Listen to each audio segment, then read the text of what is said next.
সুপ্রিয় একাদশ এবং দ্বাদশ শ্রেণীর শিক্ষার্থী, তোমাদের সবাইকে স্বাগত জানাচ্ছি আইসিটি পার্ক বগুড়ার পক্ষ থেকে। আমি সায়েম সোহাইব।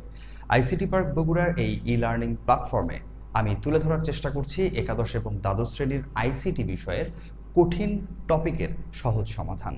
তারই ধারাবাহিকতায় আজকের এই ক্লাসে আমি যে বিষয়টি নিয়ে কথা বলবো তা হচ্ছে সংখ্যা পদ্ধতি। অলরেডি আমি হোয়াইট বোর্ডে কিন্তু সংখ্যা পদ্ধতি লিখে রেখেছি। সো সংখ্যা পদ্ধতি আমরা এই টপিকটি পাচ্ছি তৃতীয় অধ্যায়ের প্রথম অংশে। আমরা যদি আইসিটি বইয়ের টোটাল অধ্যায়ের হিসাব করতে যাই তাহলে 6টি অধ্যায়, তার মধ্যে প্রথম দ্বিতীয় দুইটা অধ্যায় থিওরিটিক্যাল। সো আমরা তৃতীয় থেকে আমাদের জার্নি শুরু করছি। আমাদের আজকের এই ভিডিওটা তৃতীয় অধ্যায়ের সংখ্যা পদ্ধতি রিলেটেড, বাট এর পরের যে টপিকগুলো থাকবে এই টপিকগুলো পর্যায়ক্রমে বা ধারাবাহিকভাবে আমরা কিন্তু অধ্যায় ভিত্তিক টপিকগুলোকে বিশ্লেষণ করব। সো আজকের ভিডিওতে আমরা তাহলে আলোচনা করছি সংখ্যা পদ্ধতি নিয়ে। পরের টপিক কি নিয়ে আলোচনা করব সেটা আমি একটু পর বলে দিচ্ছি। তো সংখ্যা পদ্ধতি, দুইটা শব্দ পাচ্ছি এখানে, একটি হচ্ছে সংখ্যা আর একটি হচ্ছে পদ্ধতি। সংখ্যা বলতে আমরা জানি 0, 1, 2, 3, 4 এগুলা হচ্ছে সবই কি সংখ্যা। সো এই সংখ্যাগুলো দিয়ে আমরা কি করি, বিভিন্ন ধরনের অঙ্ক বা গাণিতিক সমস্যা সমাধান করে থাকি। তো এই সংখ্যাগুলো ব্যবহার করে আমরা যে অঙ্ক বা গাণিতিক সমস্যা সমাধান করে থাকি তার তো একটা নিয়ম আছে বা সিস্টেম আছে, আমরা তো সেই সিস্টেমের মধ্য দিয়ে যাই। তো কোন পদ্ধতিতে আমরা এই সংখ্যা ব্যবহার করে অঙ্ক বা গাণিতিক সমস্যা সমাধান করব, তার যে পদ্ধতি, মূলত সেই পদ্ধতিকেই আমরা সংখ্যা পদ্ধতি বলছি। তাহলে এখানে আমরা সংজ্ঞা বা বর্ণনাতে এসে আমরা যেটা লিখলাম সেটা হচ্ছে বিভিন্ন ধরনের সাংকেতিক চিহ্ন ব্যবহার করে, সাংকেতিক চিহ্ন বা সংখ্যা ব্যবহার করে সব ধরনের গাণিতিক সমস্যা সমাধানের পদ্ধতিকেই সংখ্যা পদ্ধতি বলে। তো তুমি যদি এই সংজ্ঞা বা বর্ণনাটা একটু মনোযোগ দিয়ে দেখো তাহলে আই থিঙ্ক তোমার কোনো মুখস্থ করতে হবে না এবং খুব ইজিলি এটা বুঝতে পারবে। বিভিন্ন ধরনের সাংকেতিক চিহ্ন, এই যে সংখ্যাগুলো, অথবা এখানে আমি সংখ্যা উল্লেখ করেছি, সংখ্যা ব্যবহার করে সব ধরনের গাণিতিক সমস্যা সমাধানের পদ্ধতিকেই কি বলছে, সংখ্যা পদ্ধতি বলছে। তাহলে এই সংখ্যাগুলো ব্যবহার করে আমরা যে গাণিতিক সমস্যা সমাধান করছি তার একটা সিস্টেম বা নিয়ম আছে বা পদ্ধতি আছে, সেটি হচ্ছে মূলত সংখ্যা পদ্ধতি। আশা করছি সংখ্যা পদ্ধতির সংজ্ঞাটা তুমি খুব ইজিলি বুঝতে পেরেছো। এবার চলো আমরা একটু দেখবো সংখ্যা পদ্ধতি কত প্রকার। এটা খুবই গুরুত্বপূর্ণ একটা বিষয়। সংখ্যা পদ্ধতি প্রথমত দুই প্রকার। সংখ্যা পদ্ধতি প্রথমত দুই প্রকার। একটি হচ্ছে পজিশনাল সংখ্যা পদ্ধতি, আরেকটি হচ্ছে নন পজিশনাল। তাহলে সংখ্যা পদ্ধতি প্রথমত দুই প্রকার, একটি হচ্ছে পজিশনাল সংখ্যা পদ্ধতি আর একটি হচ্ছে নন পজিশনাল সংখ্যা পদ্ধতি। আমরা জানি পজিশন শব্দের অর্থ কি, পজিশন মানে হলো অবস্থান, আর নন পজিশন মানে যার কোনো অবস্থান নাই। তো যেই সংখ্যা পদ্ধতির অবস্থান নাই তাকে আমরা, মানে তার কোনো প্রকারভেদ বা ক্লাসিফিকেশন হয় না। আর যেই সংখ্যা পদ্ধতির প্রকারভেদ আছে তাকে আমরা টোটাল 4 ভাগে ভাগ করতে পারি। কয় ভাগে? 4 ভাগে ভাগ করতে পারি। কি কি? একটি হচ্ছে ডেসিমেল,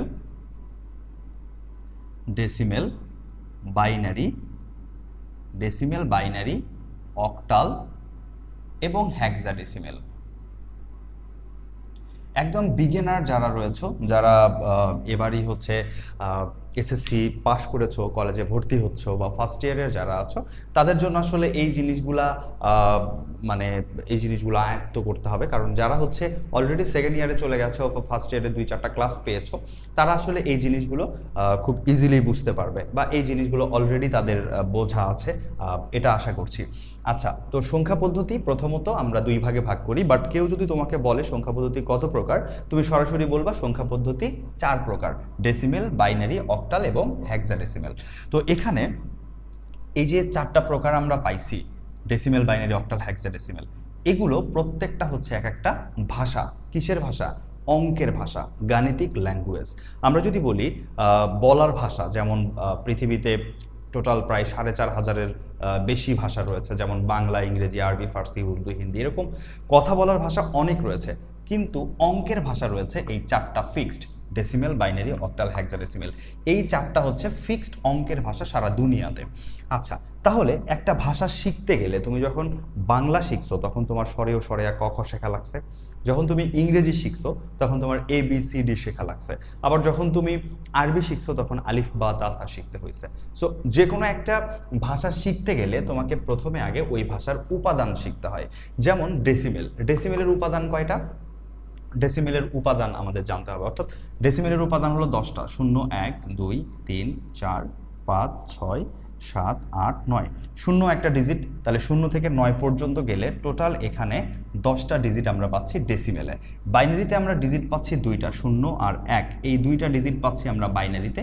অক্টালে পাচ্ছি 8টা ডিজিট, 0, 1, 2, 3, 4, 5, 6, 7, 0 থেকে 7 পর্যন্ত এই টোটাল 8টা ডিজিট আমরা পাচ্ছি কোথায়? অক্টালে।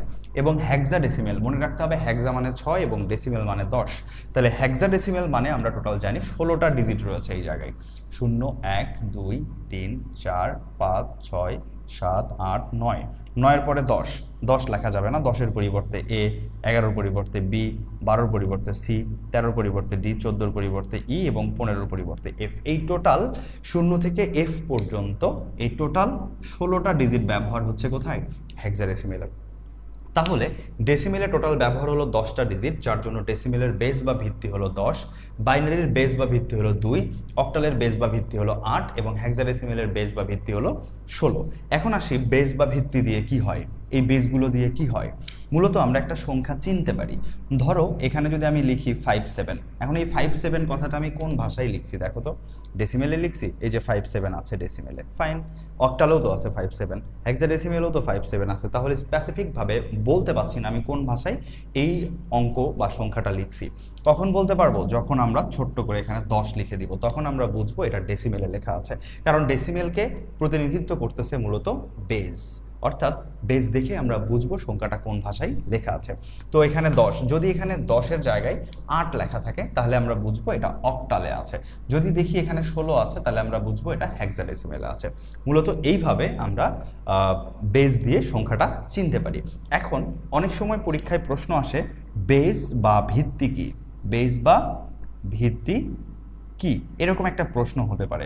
তাহলে বেস বা ভিত্তি কি যদি আসে, আমরা বলবো সোজা কথা, আমরা বলবো একটি সংখ্যা পদ্ধতিতে, সেটা হতে পারে হেক্সাডেসিমেল, হতে পারে অক্টাল, হতে পারে বাইনারি, হতে পারে ডেসিমেল, যেটাই হোক না কেন, একটি সংখ্যা পদ্ধতিতে যতগুলো অঙ্ক ব্যবহার করা হয় বা সংখ্যা ব্যবহার করা হয় তার উপাদানের সমষ্টিকেই ওই সংখ্যা পদ্ধতির বেস বা ভিত্তি বলে। একটি সংখ্যা পদ্ধতিতে যতগুলো অঙ্ক বা সংখ্যা ব্যবহার হচ্ছে তার উপাদানের সমষ্টিকেই ওই সংখ্যা পদ্ধতির বেস বা ভিত্তি বলে। আশা করছি বেস বা ভিত্তির সংজ্ঞাটাও তোমার ক্লিয়ার হয়ে গেল। তো আজকের ক্লাসে আমি দেখালাম যে সংখ্যা পদ্ধতির একদম বেসিক ধারণাটা দিলাম যে সংখ্যা পদ্ধতি কি এবং সংখ্যা পদ্ধতি কত প্রকার কি কি, এই বিষয়টা নিয়ে আমরা আজকে আলোচনা করলাম। এবং পরের ক্লাসে আমরা আলোচনা করব যে কিভাবে, যেহেতু এগুলা ভাষা, ডেসিমেল একটা ভাষা, বাইনারি একটা ভাষা, অক্টাল একটা ভাষা, হেক্সাডেসিমেল একটা ভাষা, তো এক ভাষা থেকে কি আরেক ভাষায় যাওয়া যায়? অবভিয়াসলি যায়। বাংলাকে চাইলে ইংলিশ করা যায়, ইংলিশকে চাইলে অ্যারাবিক করা যায়, অ্যারাবিককে চাইলে অন্য কোনো ল্যাঙ্গুয়েজে নিয়ে যাওয়া যায়। তাহলে বলার ভাষার ক্ষেত্রে যদি এক ভাষা থেকে আরেক ভাষায় যাওয়া যায়, তাহলে অঙ্কের ভাষার ক্ষেত্রেও তো এক ভাষা থেকে আরেক ভাষায় যাওয়া যাবে। অর্থাৎ ডেসিমেলে লিখিত একটা সংখ্যাকে আমরা চাইলেই বাইনারি করতে পারবো। ধরা যাক এটা ডেসিমেলে লিখিত সংখ্যা 57, এটা বেস দিলাম 10। এখন এখান থেকে বের করতে বলছে কত? 2, অর্থাৎ এখান থেকে বের করতে বলছে বাইনারি, ডেসিমেল সংখ্যাটার বাইনারির রূপ বের করতে হবে। তাহলে আমরা এই জায়গাতেও এক ভাষা থেকে আরেক ভাষায় যেতে পারছি। তো এই ভাষার ক্ষেত্রে এক ভাষা থেকে আরেক ভাষায় যে যাব, এই ক্ষেত্রে আমরা অনুবাদ বলবো না, এক্ষেত্রে আমরা ট্রান্সলেশন বলবো না, এক্ষেত্রে আমরা বলবো রূপান্তর। সো আমরা নেক্সট ক্লাসে আলোচনা করব যে কিভাবে ডেসিমেল থেকে বাইনারি করতে হয়, বাইনারি থেকে অক্টাল করতে হয়, বা অক্টাল থেকে হেক্সাডেসিমেল করতে হয়, অর্থাৎ আমরা রূপান্তর নিয়ে কথা বলবো। সো আজকের ক্লাস এতটুকুই থাকবে, পরের ক্লাস দেখার আমন্ত্রণ জানিয়ে শেষ করছি। আল্লাহ হাফেজ।